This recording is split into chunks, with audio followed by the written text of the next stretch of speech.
নমস্কাৰ, মই ভানু শৰ্মা। সাধাৰণতে যিসকলৰ ছালখন খুব বেছি অইলি হয়, পিম্পলছ হয়, ব্লেক হেডছ, হোৱাইট হেডছ হয়, ছালৰ কোনো উজ্জ্বলতাটো নাথাকে, তেখেতসকলে ব্যৱহাৰ কৰিব পাৰে এই প্ৰলেপটো। সাধাৰণতে আমাৰ অমিতা পাত যথেষ্ট পৰিমাণে পোৱা যায়। অমিতা পাত আপুনি দুখিলা ভালদৰে ল'ব, ধুই সৰু সৰুকৈ কাটি ল'ব, মিক্সিত পেষ্ট কৰিব, চেকনিৰে চেকি দিব। চেকি দিয়াৰ পিছত তাৰ যিখিনি ৰস দুটা ভাগ কৰিব।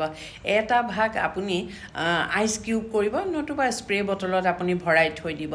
আৰু আনখিনি 2 চামুচ মিঠিৰ লগত প্ৰয়োজন অনুসৰি আপুনি অমিতা পাতৰ ৰসখিনি মিহলাই দিব। অমিতা পাতৰ পাত হৈছে আপোনাৰ এণ্টিবেক্টেৰিয়েল, এণ্টি অক্সিডেণ্ট আৰু ভিটামিন চি থাকে, থাকে, ছালৰ পৰা অতিৰিক্ত তেলখিনিও শুহি লয়। আৰু মেথিও আমাৰ ছালৰ পৰা যথেষ্ট পৰিমাণে বেক্টেৰিয়া আৰু তেলখিনি শুহি লোৱাত সহায় কৰে।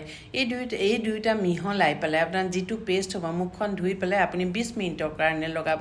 লগাৰ পিছত আধা যেতিয়া শুকাব, আপুনি ভালদৰে ৰোটেটিং মুভমেণ্টত ঘূৰাই ধুই দিব। এনেদৰে আপুনি এসপ্তাহ মাত্ৰ ৰেগুলাৰলি এবাৰকৈ কৰক।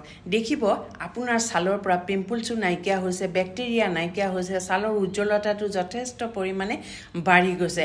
আৰু যিখিনি আপোনাৰ অমিতা পাতৰ ৰস থাকিল, সেইখিনি আপুনি মাজে সময়ে স্প্ৰে কৰি দিব, অৰ্থাৎ টোনাৰ হিচাপে ব্যৱহাৰ কৰি চাওকচোন, খুব ভাল ফল পাব। ধন্যবাদ।